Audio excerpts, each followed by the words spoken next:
Hey guys, so kind of stuck inside because there's a typhoon gonna hit today, so I can't go outside and stuff, so I'm gonna make a video. Today I wanted to talk about getting better at speaking in another language. For me, this is the hardest thing uh, for me, speaking is the hardest thing to master because even in English, I have trouble speaking because of speech issues. I actually didn't start speaking until I was 5.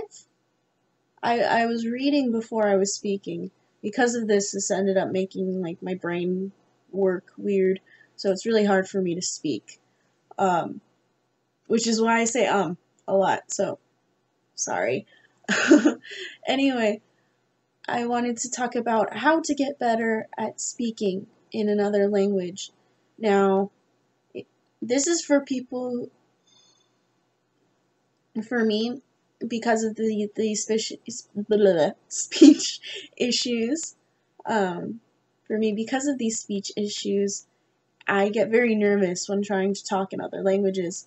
And so I have found that the best way to learn how to speak is obviously practice.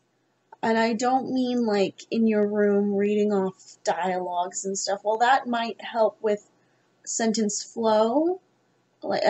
Not sentence flow, word flow. It doesn't really help you in like quick reactions because when you're in a conversation, you're not going to have your book right there, or your dictionary to look up, what's that word? You're going to have to think of something quick or else the conversation's going to die. So you either have to learn how to pull vocabulary from your head very quickly, and as well as describe words that you might not know yet. For example, say you don't know the word for refrigerator. You could say the big machine that you keep food in and it makes it cold. So you kind of have to use this kind of thinking when you're learning how to speak another language. And so because of this, you really need actual practice with a native speaker to get you up to speed. Now, for me, this is really hard because I of my nervousness and social awkwardness. So the best way to do it is to find a place you're most comfortable in. For me, that is to do it during nomikais, which if you don't know, nomikai, it literally means like drink meeting, like, so it's when it's like a party, like you drink with your friends and stuff like that. For me, most of my friends come from, for me, a lot of my friends are also students studying Japanese, and we all like to go out on the weekends, and I found that when I've drank at these nomikais, I'm not nearly as nervous about speaking. And some might say it's probably because of the alcohol, and yeah, maybe, but I don't always drink. For me, I found that speaking at nomikais is a lot less stressful because when other people are drinking, even if Japanese is their native language, they are bound to stumble with their words. So it makes you feel less stupid when you do it too. Because that's my problem. I'm overly critical of the way I speak, and if I mess up, I get really, really like discouraged, and I'm like beat myself up over it, stuff like that. It's just me being just me being a perfectionist.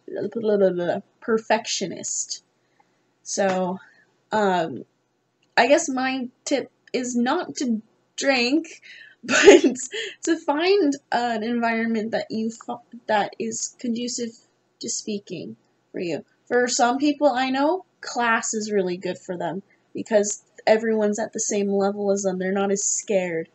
For some of my friends, they really like to just randomly go up to people and speak. I can't do that. For some people, it's around campus, at their work, and stuff like that. So and for those of you who are studying Japanese or whatever language you're studying and you're not in the country that speaks the language, what I recommend you do is try in Skype a friend who speaks that language. And if you don't have a friend who speaks the language you are learning, there's tons of Facebook